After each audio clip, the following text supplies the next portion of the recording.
Hi, everybody. Welcome to March Narrative Medicine Rounds. I'm Rachel Adams. I'm a professor in the English department at Columbia, and I am your moderator for the evening. For those of you joining for the first time, Narrative Medicine Rounds are hosted by the Division of Narrative Medicine in the Department of Medical Humanities and Ethics at Columbia University Irving Medical Center. The Division of Narrative Medicine fortifies clinical practice by training practitioners to recognize, interpret, and glean insights relevant to patient care and clinician performance from the study of humanities, the arts, and creative work, helping all those interested in person-centered, respectful healthcare to deepen their self-awareness, clinical attunement, collaborative skills, and creative capacities through rigorous narrative training and practices. Before I introduce our speaker for tonight, I've been asked to mention a few basic Zoom ground rules to ensure the program goes smoothly. Please keep your microphone muted to cut down on background noise during the program. Be forewarned that if there are any disruptions or inappropriate comments in the chat, you may be removed from the event. We're going to lock the meeting in a few minutes for security reasons. If you leave the meeting or your connection is broken after we lock the meeting, you will not be able to return. However, please know that after the event, a day or two later, you will get an email with a link to a recording of the event, so you will be able to watch it in its entirety at that time. In the unlikely event that we have a Zoom intrusion, we will terminate the event right away. Unfortunately, we have done everything we can to make sure there will be no interruptions. I would say fortunately, but if there is, you will get a new link in your inbox to a new session as quickly as we can administer one. During the talk, we ask people to keep chat interactions to a minimum. As we get closer to the Q&A part of the event, we will invite you to submit questions via chat for our speaker. Before that, we won't be monitoring questions, so please save your questions to type into the chat after we make the announcement. The event is being recorded. As mentioned, everyone will get the link a day or two after the event, and you can share it as you wish. At the end, we'll have a link to the online bookstores to order books or find more information about our speaker and the Department of Medical Humanities and Ethics and the program in narrative medicine. So now it is my true pleasure to introduce our speaker, Sara Hendren. And let me just say a little bit about the shape of the meeting as well. So Sara, after the introduction, Sara will be talking a bit and giving us an overview of her book. I will have a brief response and some prompting questions, and then we will open things up to the audience for questions and comments through the chat. Our guest tonight is Sara Hendren, a humanist in tech, an artist, design researcher, writer, and professor at Olin College of Engineering outside Boston. Her book, What Can a Body Do? How We Meet the Built World, explores the unexpected places where disability is at the heart of everyday design and uncovers the lessons available in all the ways our bodies connect with the material world, household objects, architecture, urban planning, and more.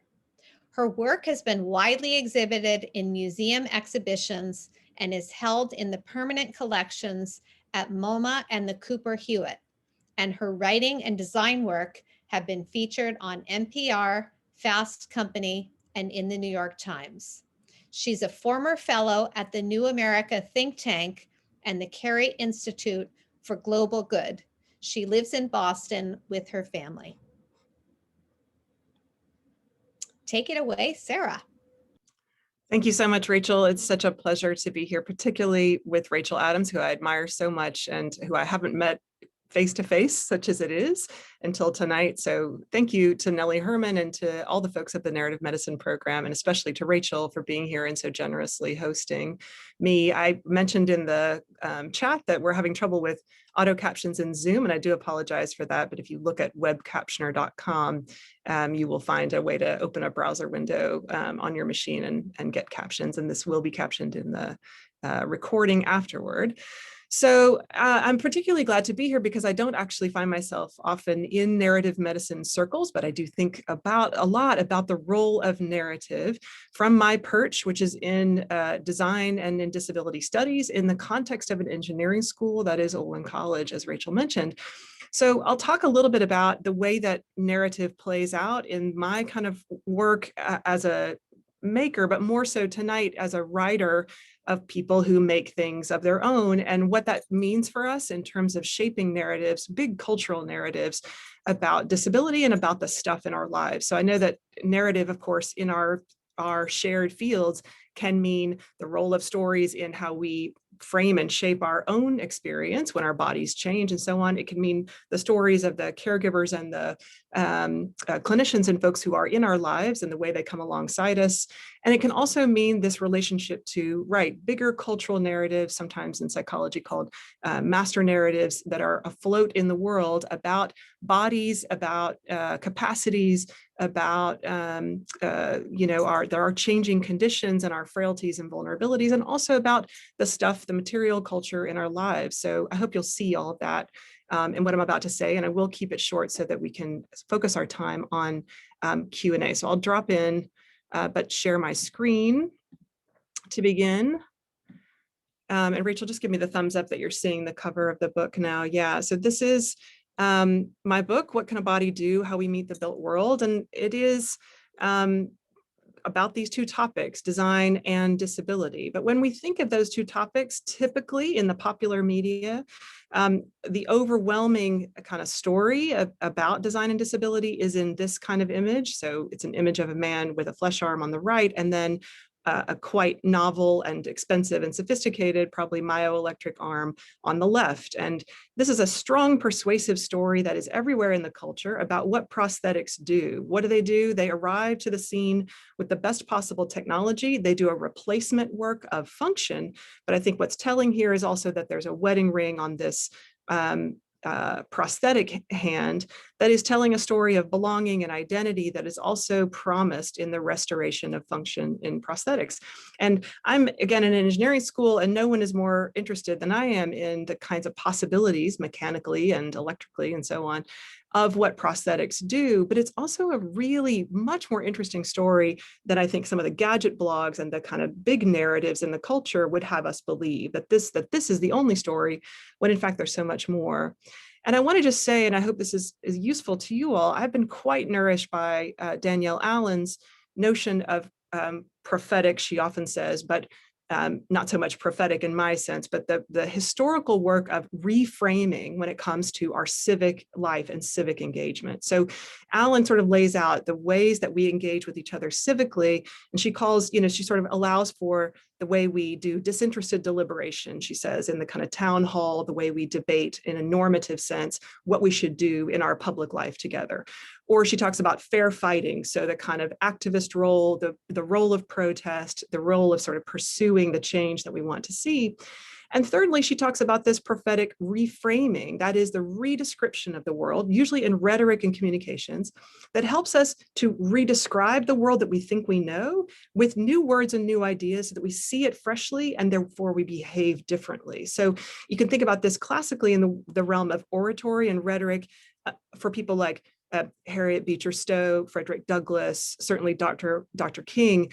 Those people are not just performing oratory in the poetic and the literary sense. They are also reframing our very notion of what it means to belong to each other, what a self is, all of our complicated notions of difference and equality.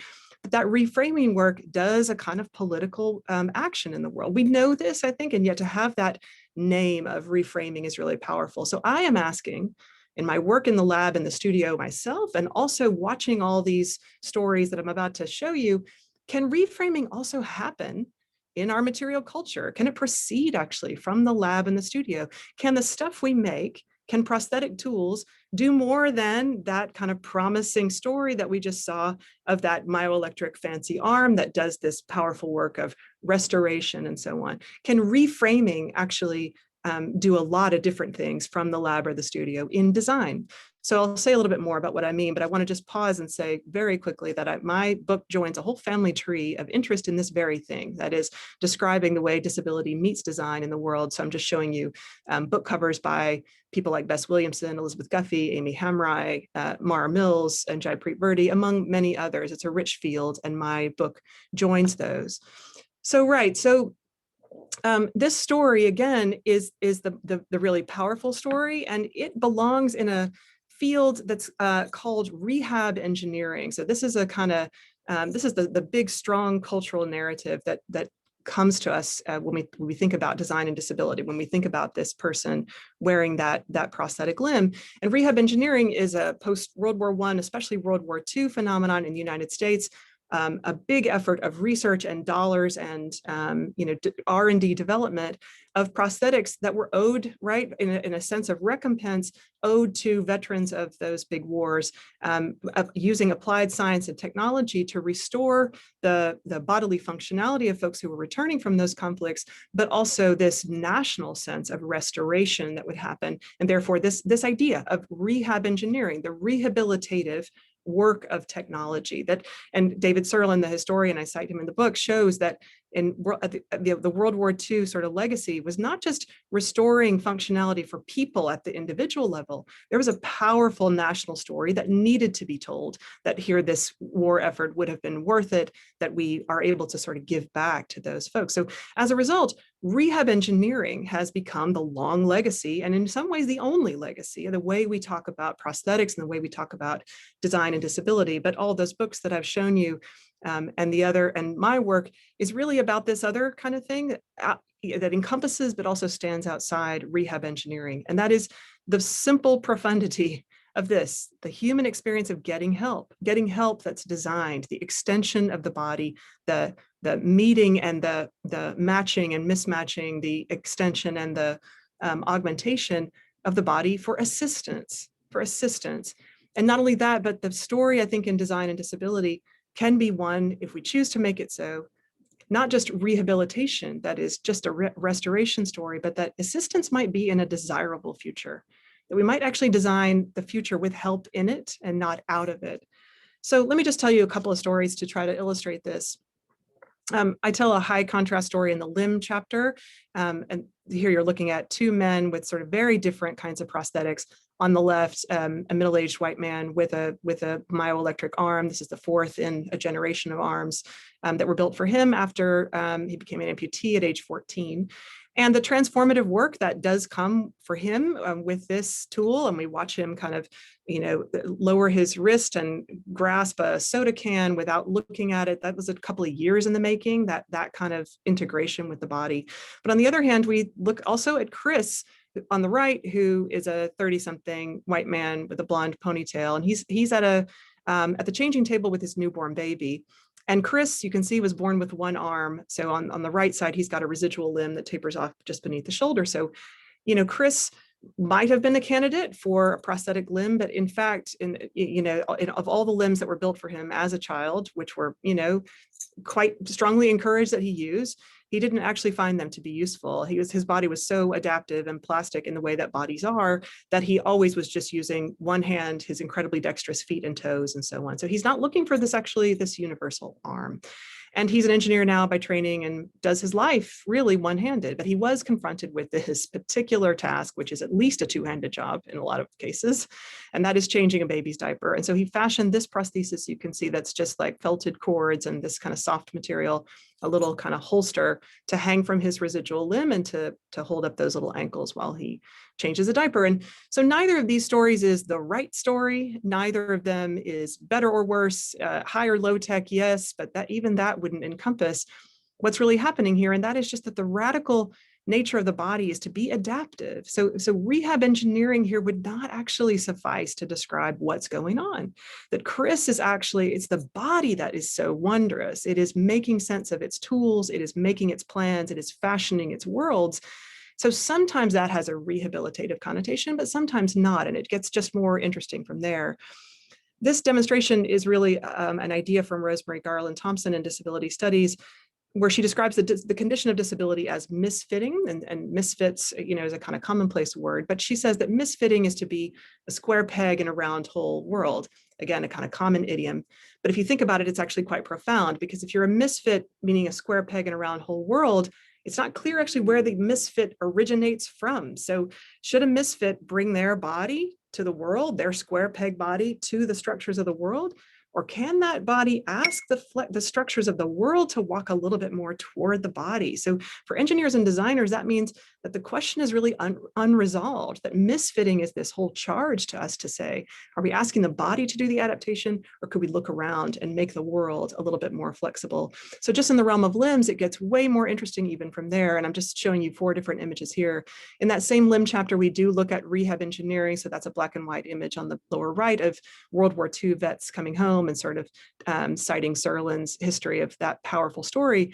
But up on the upper left, we also go over to an outpost of the Jaipur Foot organization in India. This is in Ahmedabad. So there's a clinician kneeling and giving a fitting to a young boy with a lower limb prosthesis. And the Jaipur Foot organization has outposts all over India and South Asia, including mobile clinics.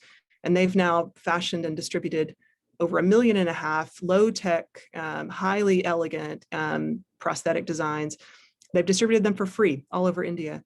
So that's again where that high-tech prosthetic story, how would you measure the impact? How would you hold it up against this kind of economic access, this condition of making just the right tool, this distributed way of getting it to the people who need it the most? So prosthetics arrive in lots of places, do lots of things, and they're not just the product of high-tech laboratories and expertise, and not just in that rehab frame. We're also looking at an image on the bottom of Audre Lorde, who is, of course, one of our great writers on race and gender and so much more. And Lorde actually, in a book of hers called The Cancer Journals, tells a story of showing up at the doctor's office after a mastectomy on one side, not wearing the prosthetic breast replacement that the doctors had given her to wear. And instead of wearing that, she leans into this asymmetrical body. She goes to the appointment with one earring on. She just is sort of like, look at me, I've survived this terrifying thing. And the nurse says to her, why aren't you wearing the prosthesis that we gave you? And she says, well, I'm good. I didn't feel like I needed it. And the nurse says, well, we really wish you would wear it, because it's kind of bad morale for the office if you don't. And so here's where prosthetics are not just a rehab question or not, and they're not just a question of the wearer opting in or opting out, like Chris at the changing table. Now prosthetics are a way that other people are making sense of the ideal body, the feminine, right? What is wholeness and what is brokenness, all mediated through this prosthesis. So it is not merely a functional object. It has these kind of symbolic registers and all that freight. And finally, we meet Cindy at the top, who became a quadruple amputee at age 60 and was outfitted with one of those very expensive, $80,000, the whole insurance approval process and everything, one of those high-tech prosthetic limbs. And it is actually not getting any use at all. It is heavy and hot and unuseful to her. It is sitting in a closet. And meanwhile, tools like this rubber tubing on her eyeliner are what this is in a whole suite of tools, a whole bevy of tools that make her life work. So prosthetics are biopolitical, and we should ask them when they're and how they're replacing the things that matter. And what are the things that matter to any of us when our bodies change over time? What would they replace, and how would we know? And where would we find them? Where would be the origin and the source? I'm just showing you my favorite tool of Cindy's, which is this pen cap built of scraps of silicone built for her by her prosthetist, the same ones who approved her for the high-tech arm. She said, I really want to write thank you notes. Like, that's something that I miss. And remember that she doesn't have to these days. Speech to text is great on a smartphone, but she wanted to. And she said to her prosthetist, can't you do something? So just for pennies and scraps in the back of the prosthetist's office, here she is with this cap of silicone outfitted with a ballpoint pen. And she writes in her recognizable handwriting. I just can never get over this. And this is a tool she uses every day. It arrives from her wish for something otherwise. So the human experience of getting help is a much more interesting story, I would say, that encompasses but it supersedes rehab engineering. I'm just going to very, very quickly, that was the most detailed I wanted to get because it's the nearest, I think, to narrative medicine.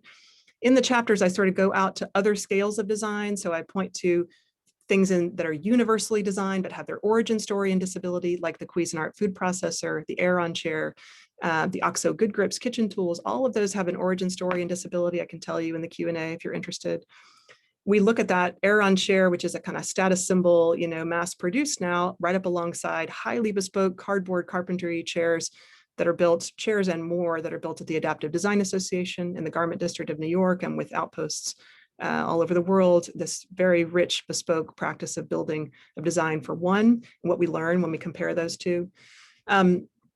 We also are you're looking here at a lobby image from Gallaudet University. So at the scale of architecture, at Gallaudet, which is an all-deaf and hard-of-hearing campus, you will find architecture built on the principles of deaf space. So the wood here and the solid colors on the upholstery and the long sight lines, you're just looking at people signing, at short, medium, and long range, are meant to honor actually the communication, the beautiful communication of ASL, rather than blocking off noise. It is a whole way of interacting, a beauty and integrity of that language that is reflected actually in architecture. And that's a whole story that, again, I can tell you. I also walk us down the street to the signing Starbucks, which is nothing more and nothing less than a regular old Starbucks. You're looking here at two women behind the counter. And with very, very simple service design changes, we call it service design in my field. So all you do is like an LCD wipe away tablet, write your name and your order, do your automated payment, and then your name comes up on a monitor down at the end of the bar. That changes everything. It's not even high tech, but all the dynamics are changed. That the staff is deaf or hard of hearing. They serve a deaf and a hearing public in this mainstream coffee environment in the middle of the public sphere. I mean, it's just quite extraordinary at the scale of architecture and services. We also look at Steve Sailing, who before the era of smart home sort of tech at the big box store, designed for himself. You're looking at Steve in a motorized chair, designed in anticipation of his body's big changes with advanced ALS. He's 12 years into an ALS diagnosis. A way for the little cursor that sits on the nose bridge of his glasses to talk to that wheelchair mounted tablet and to call all the elevators, open all the doors, do the HVAC and the media and so on, in a residence that he designed in partnership with software engineers and philanthropists. So he shares life with 24 people now with ALS and MS in the Sailing residence, making a life worth living, right? A life worth living with technology in it and an ecology of human care. Powerful stuff.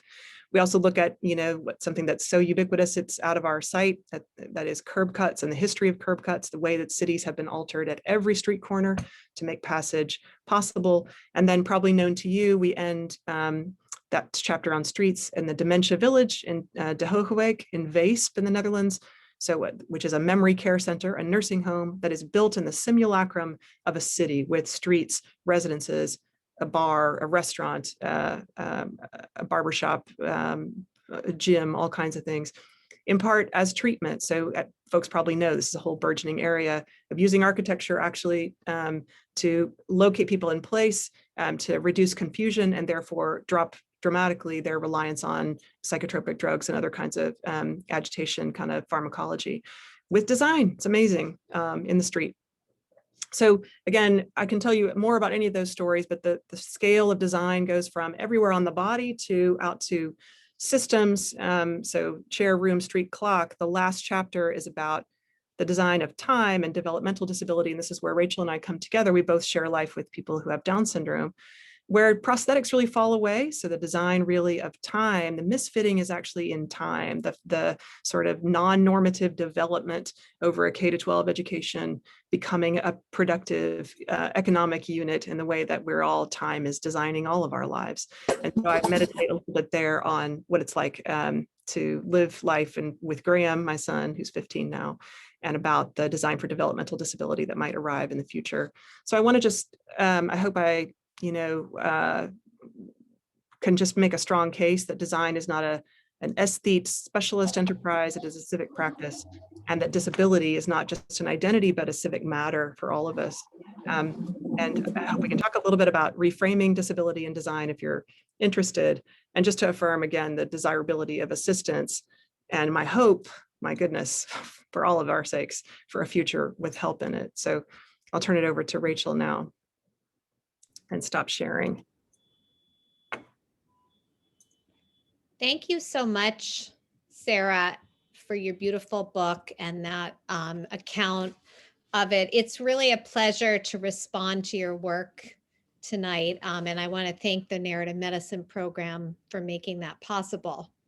I'm sure the audience has lots of questions of their own, so I'm going to very quickly get us started with a few short remarks and questions. In this bleak year of pandemic, the arrival of Sara's book was a bright spot, but not a distraction, since every page was a reminder that design can enable, but also fail miserably to accommodate the newfound vulnerability of our bodies. I can't think of a book better suited to help us navigate a moment that's showing the limitations of our technology, furniture, spaces of work, education, and living, but perhaps also giving us opportunities to redesign in ways that are more accommodating and sustainable. As Sara just mentioned, on a personal level, I share the experience of parenting children with Down syndrome. We share. Her brilliant insights about the intersection of design and disability helped me understand my adventures in supervising my son's remote learning. On the one hand, the screen was a barrier that removed him from the personalized attention he needs to learn. Absent the familiar space of the classroom and the bodies of his teachers and classmates, he struggled to pay attention and remember the most basic skills. On the other hand, he immediately and creatively began to adapt the computer to his own uses, connecting to his teacher through chat, removing himself to the breakout room when he felt bored, making faces at himself in the gallery, and unmuting to make animal noises when he needed attention. Instead of simply trying to extinguish such behaviors, and believe me, I'm doing a lot of that as well.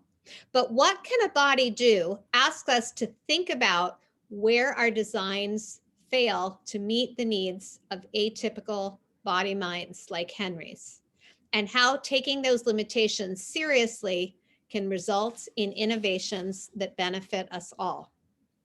What can a body do was also relevant to my work as a teacher.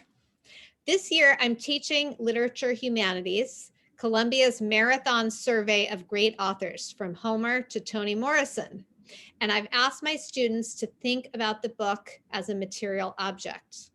We begin the fall with epics that existed as oral literature for many generations. The codex doesn't appear until spring semester, and the printing press some 1,000 years after that. This primed me to observe Sara's book in similar terms. And I wish I had a picture of it. I'm imagining that most of you don't have a copy yet. So I'm going to enthuse about its design for a minute, and that will lead me into a question for Sara. And you saw a picture of it at the very beginning of her presentation, but I'll just describe it to you. The jacket is, oh, there it is. It's an attractive shade of mustard yellow and imprinted very simply with the title and the author's name. But the plainness is deceptive because we immediately notice that the jacket doesn't quite fit the book, or the words don't quite fit the jacket. Everything seems a bit too big and slightly askew. Was the jacket designed with thought to the book it would hold? And what are the consequences of designing according to a generic norm rather than tailoring to the shape of the things we intend them to contain? The upshot is, so these are all the questions that were circulating through my head as I looked at the book. So the upshot is that even before opening the book, we're presented with an example of what I take to be its most profound offering, the tools to think critically about how the built environment does and does not accommodate the wide spectrum of variety of human bodies and minds. So my first question for Sara is about the design of this book on design. I realize authors don't usually have much say in a book's cover, but this one was just so intriguing. So I wonder what role Sara played in this one and what kind of response, if any, it's received. Yeah, thank you, Rachel. And I often do point to it. I knew you were going to mention this tonight, so I didn't in my remarks. But right, I didn't have a say in this in the sense that we don't workshop it and kind of brainstorm together. So the design folks at Riverhead, my publisher, would have generated 2 or 3 options internally, and then they presented me with what was their clear favorite, which was this one in a different color scheme. And so, and then my editor just sent it to me in paper without any explanation. She said, I'm not going to tell you anything about it. I'm just going to send it to you, you know. And so, of course, I immediately understood, right? And what I like about it is that it does a little bit of like 18% of what the book is about before you've even opened the cover, as you said. And what I also really like about it is that it's actually an unresolved question. So like, is the typeface too big for the real estate of the book, or is the book too small to contain it? And that I want people actually in reading this book, but mostly in just when each of us thinks about what is the right tool for this moment or for my loved one, to just hang for a second with some of that, what I think of as productive uncertainty, even when the need is quite dire. If we give ourselves a little bit more time to think, which is it? Is it that the body needs more outfitted tools and augmentations to, again, come to the shape of normalcy? Or is there some other way that we might intervene? So it's a question, as in deaf space, of, is it a cochlear implant, or is it an architectural kind of design, or is it in that service design of assigning Starbucks? It seems to me that when we rush to rehab as the only way of thinking about design and disability, we miss this kind of unresolved question. And I do want people to walk away thinking, how will I know? Yeah.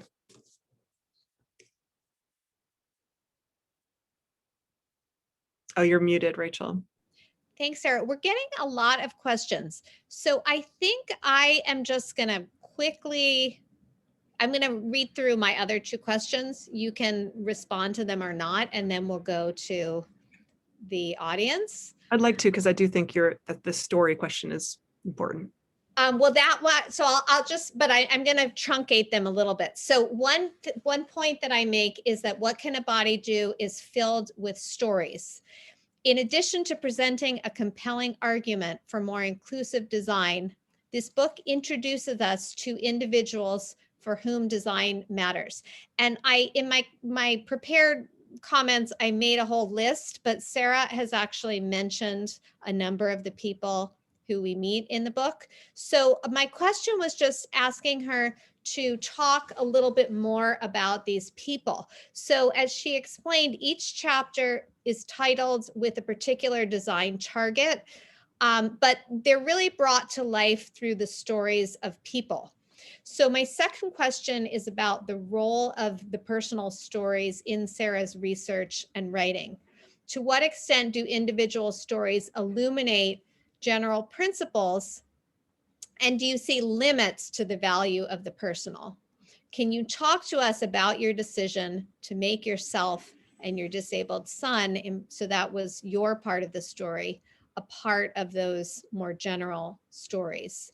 And then my final question, I'm just going to summarize, was kind of about what lies beyond the edges of the book. So most of the examples come from Western culture. There are some detours to Singapore and to India, but I just became curious about the extent to which design travels. So some aspects of design that the book describes seem to require enhancements that might be costly or complicated, but there are other examples that you saw in Sara's overview that could really be easily replicated anywhere. So to what extent is accessible design a luxury of individuals and cultures with resources, and which aspects of it are more portable. And I particularly wondered if Sara had examples of design, perhaps in less overdeveloped parts of the world, that might be worth importing into our own context. So I'm going to stop there. Yeah. And Sara, you can respond, and then we'll go to the audience. Okay, sounds great. Thank you so much again, Rachel, for those insights and questions. And stories are really important here. And again, I imagine it's adjacent to and overlapping with some of the ways that narrative medicine frames stories, but probably also different since it's design criticism, disability theory, and so on. I will say, like, I think, naturally lots of nonfiction books employ stories as illustrations of ideas in order to make them concrete. My hope here was to do something a little bit different, which is to say that, one of the powerful ideas in Disability Studies 101 is, very broadly speaking, it's much deeper in the scholarship, but for a kind of general reader, there's a powerful idea, which is just a reversal from a purely medical model of disability to a more social model of disability. So just in a medical model, thinking that disability only lives on the corpus of the body, and it is therefore a kind of personal set of conditions and a personal issue then to discover how it can move and be in the world. In a social model of disability, the invitation is to widen the lens out a little bit from just this site of the body and to say, well, what can a body express and do, and how can it be function? Well, that depends not just on the state of this thing, but the available chairs and tables and the doors and all of the streetscape and so on. So in other words, in a social model, but also, all the things that those built things imply. So transportation, education, the workforce, the voting booth, that a social model of disability, in other words, invites us to acknowledge that it is the world that can be disabling. So for many of the folks in the community that Rachel and I share, disabled people would call themselves disabled precisely because they would say, my legs are not non-ambulatory, and that's what's disabling. I'm disabled by a world full of stairs, for example.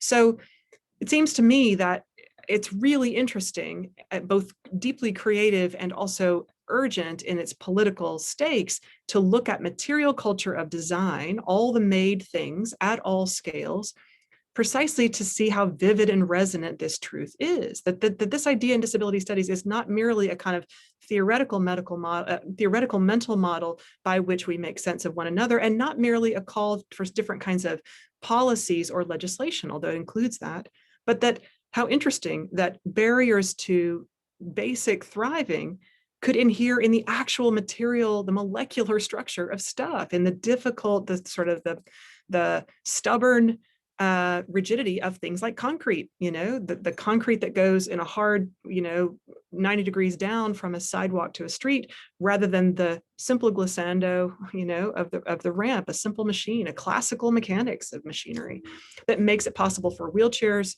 to move through public space, but also get into the public sphere. I mean, that is a deeply civic and political matter in which all of us participate. So I'm interested in the way that stories, in other words, of people and their material culture make this set of ideas really vivid. And I'm also just interested in the way that stories have that narrative, do that narrative work on each of us. And that's in fiction and in nonfiction, which is to say, we enter the point of view of a character, and by reading them, of course, they read us, and we say to ourselves, if I were Audre Lorde in the doctor's office, would I make the same choice? Maybe not. It's not a right or wrong prospect, but it's, would I have the wisdom ready to hand to marshal to make that decision? And that so other people's stories sit on our shoulders as we proceed through life, the ones that are made up in fiction, and also the ones that we read about whose lives are not like our own. It's precisely those resources to tell us, what are the ways, what would my choices be, and how would I recognize them as choices, rather than just the received, what's coming at me as the only possible choice. So it's about agency and the kind of an open future, seems to me. Stories do that work. So, and Rachel, do you want to then select from the chat? Thanks for that. I have a bunch of questions, so we'll try to get through. I'm just going to go through them in order. So I think the first question that came in was from Elizabeth Toll, who asks, Working and schooling from home has been a giant lesson in opening all kinds of work to people living with disabilities, with differences, sorry. As we return to former ways, how can we capture this lesson to advocate for more opportunities for folks with differences? Thank you for that question, Elizabeth. And I would say the first move we can make is to say that actually disabled people have been way out in front, of this whole story. So Alice Wong talks about the kind of, the oracle role of disabled people in making the world to be mutable, to be changeable. That has been a necessity for folks living before a pandemic and will continue to be after. So, for example, disabled people have been asking for more robust telehealth services for a long time now, and folks with immunity, sort of compromised immunity conditions would have benefited a long time ago from a dedicated hour of shopping, in the way that stores have changed their service design to accommodate now. Certainly work from home policies, right?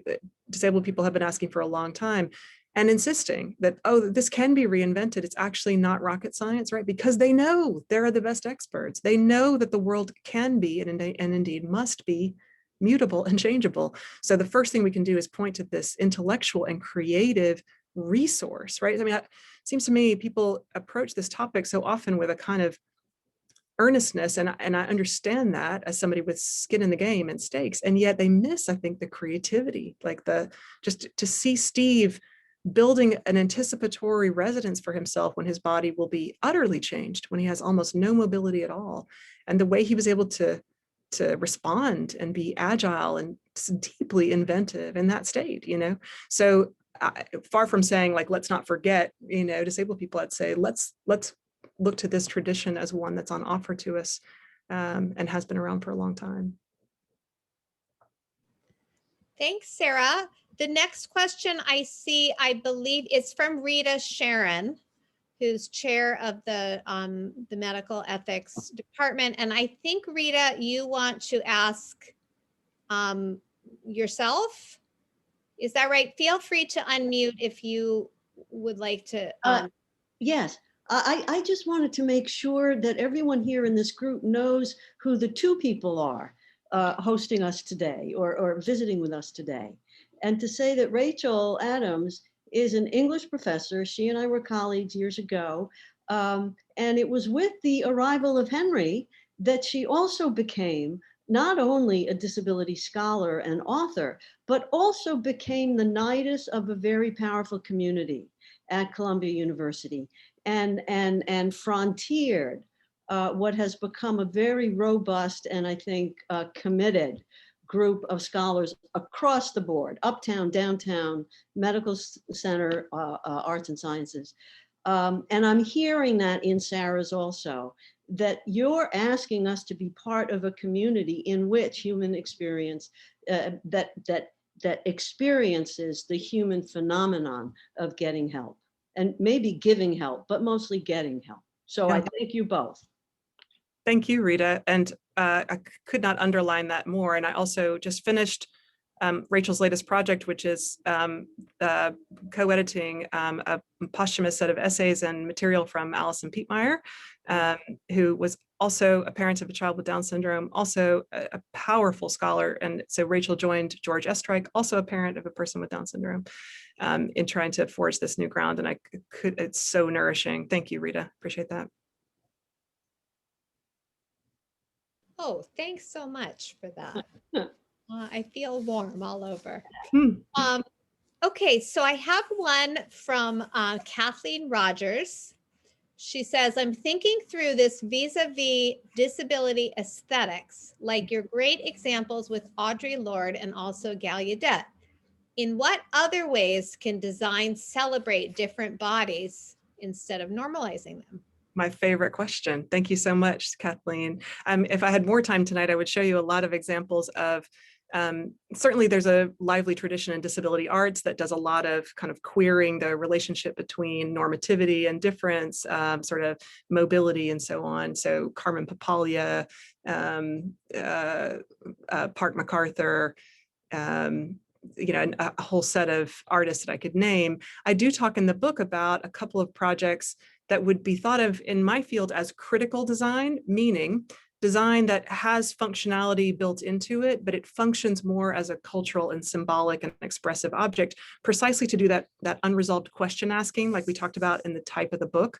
So I open, in other words, with a collaboration that I did in my own laboratory with a woman named Amanda Kasha, who has a form of dwarfism. And it was Amanda's idea. We were just the facilitators of that, but it's Amanda's idea to ask us for a portable, collapsible lectern that is at her scale. So she takes it with her when she travels. It unfolds in kind of 3 moves. It is lightweight and sturdy, a fascinating, wonderful engineering question, but not an object that is meant to go to mass manufacture, and rightly so. So instead, what it does is a performative work that symbols always do. So when she arrives at an event like this, in person, and somebody says, welcome, welcome, Amanda Kasha, she unfolds this lectern at her scale, and all the dimensions of the room actually come to her. I mean, in a provisional kind of oddly magical way, and then it kind of contracts back out to its normative. It's amazing. So that lectern, and Amanda has written all about it, and I cite her work on that. We also, in my laboratory, worked with Alice Shepard, who's a wheelchair dancer, and she came to me several years ago and said, I want to do ramp design, but not for getting into a building. I want to do ramp for stage. So I want to use those same physics, right? Just the magic of that inclined plane for the acceleration and the resistance that it offers, and make beautiful physics in a chair that, by the way, is not available to walking people, right? And to make that the beauty out of that. And so that there again, I just want to call back Danielle Allen's notion of reframing. Think of all the reframing that's happening. When you go see Alice perform in a wheelchair, now you are rethinking wheelchair use as a medical tragedy. That's the story that's in the culture, right? So now you're rethinking that, but here she's making this beautiful thing that's happening. You're thinking about what new kind of forms of dance altogether that involve this extension and augmentation.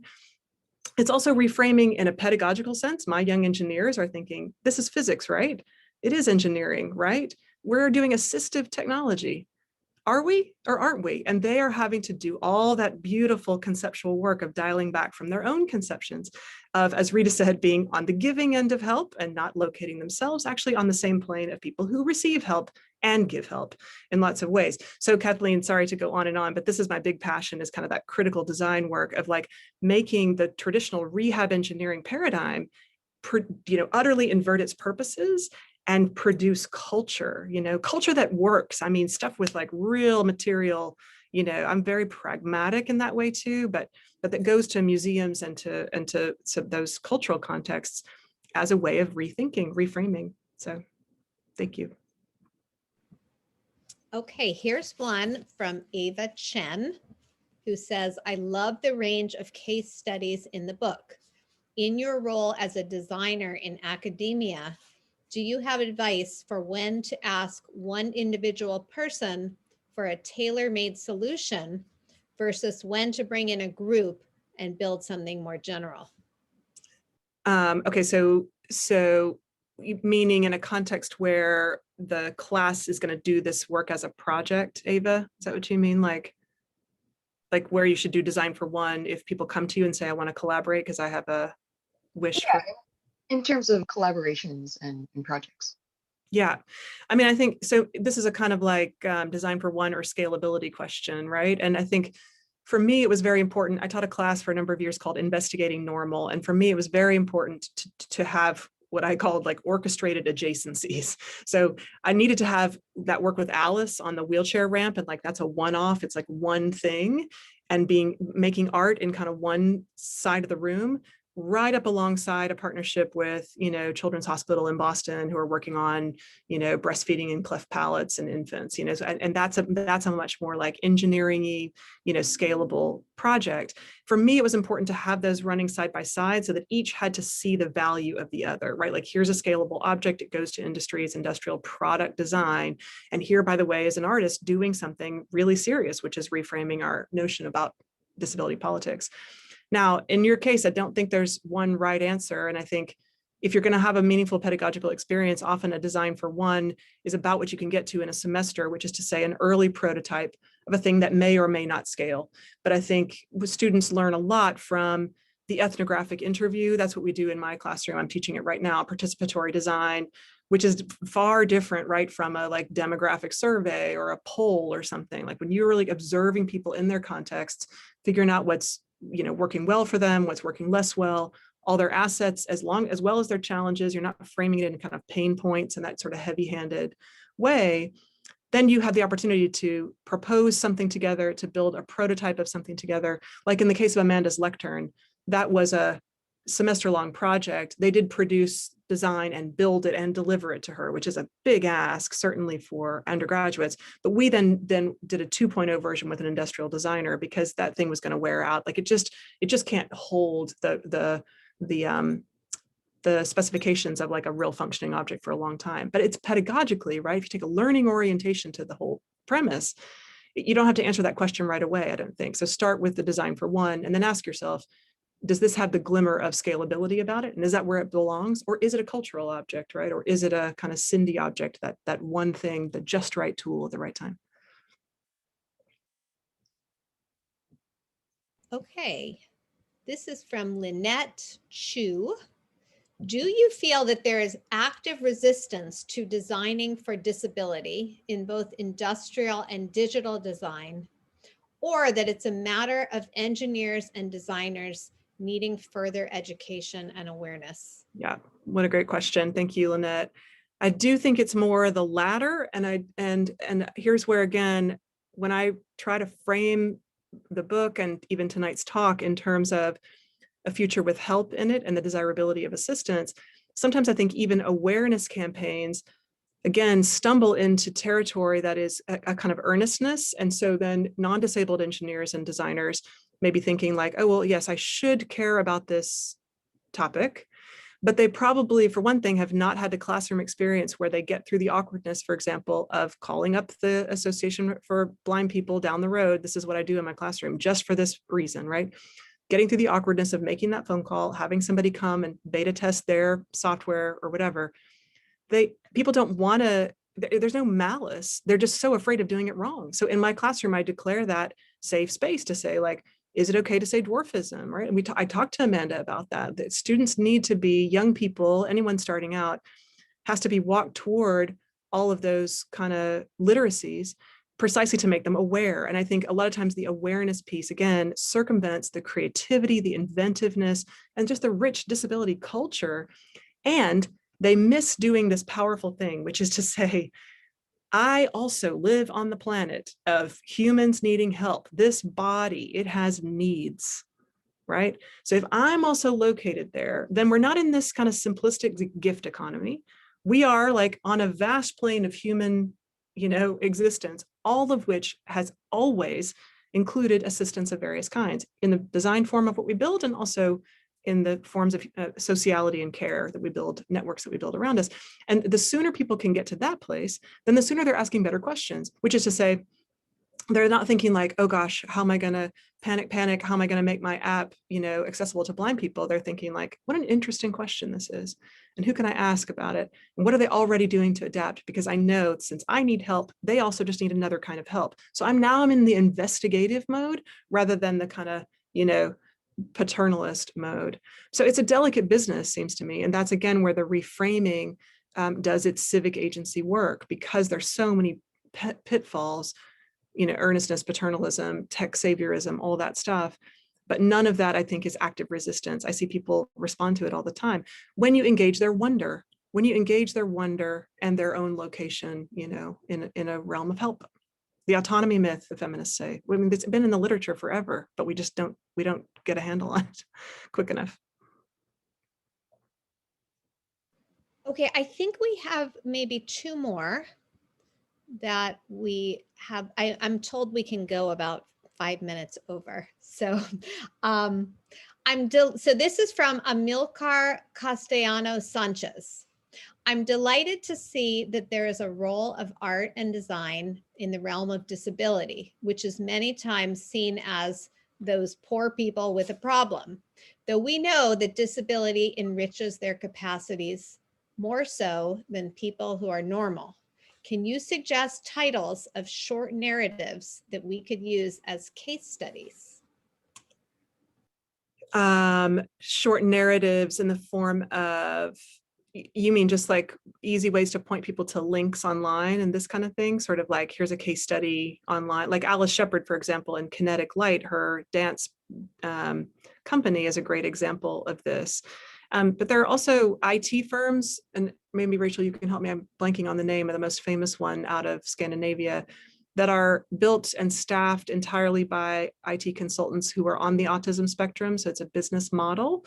And the model is not a charity project. The model is built on the idea that the kind of pattern recognition and the intense focus and so on required of this kind of IT work, not for everyone on the autism spectrum, but for a lot of people, the cognitive profile is a really nice match. And so this father of an autistic child designed this service design of a business, of a consultancy, that would operate a little bit differently in the social way from a typical consultancy, but he framed it as a kind of competitive business sort of platform, and it's been replicated all over the world. So there's an example of where it's actually particular gifts and strengths that are spotlighted, you know, in every way.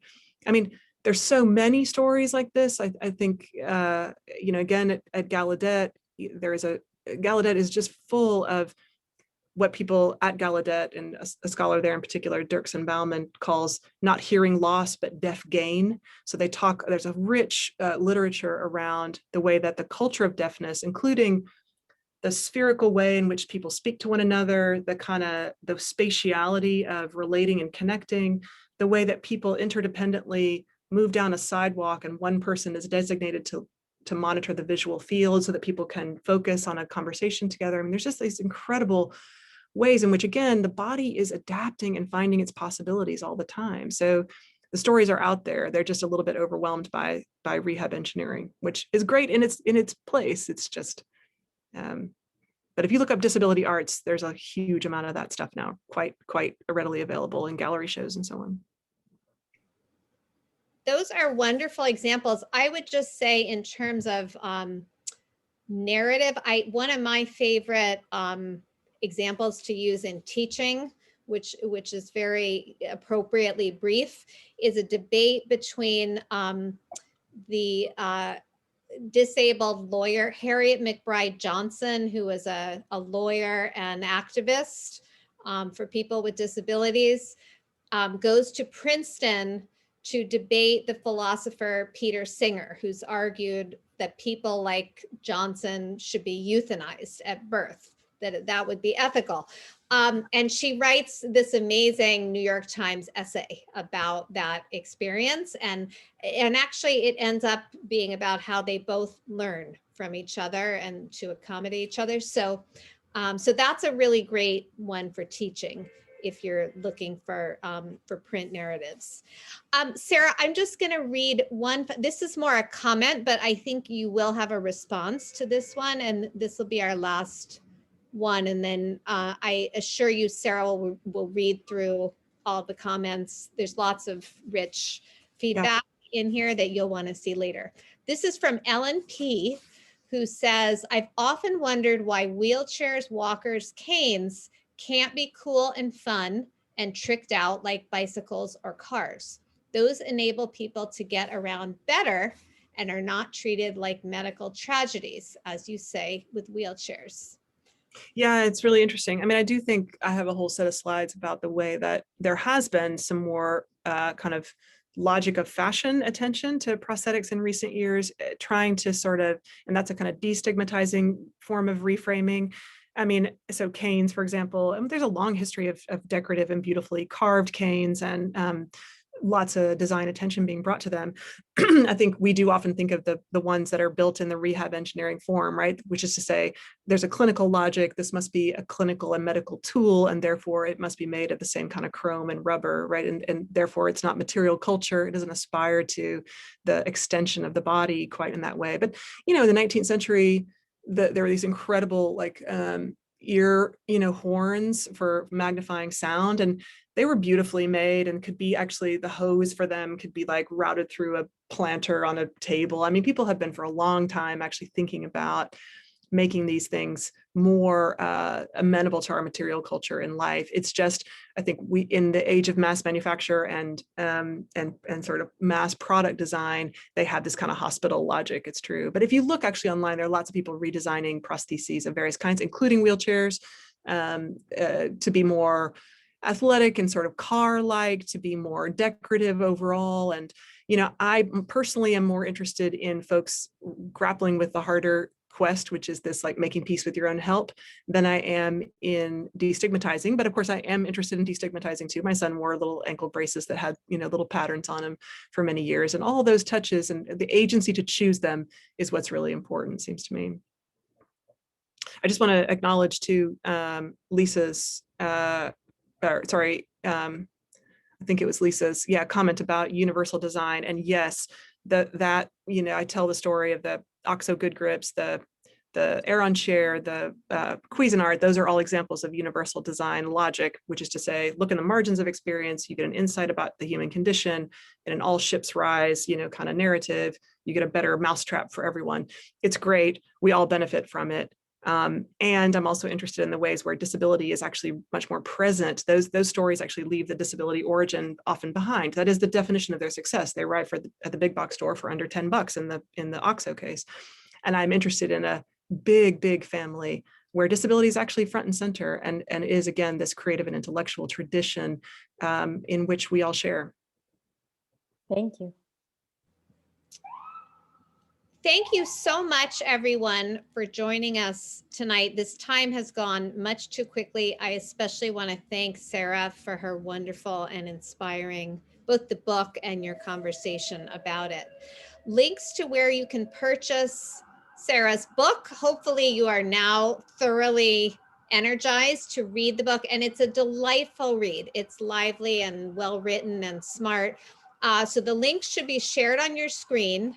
A recording of tonight's events will be shared later this week via email to all who registered.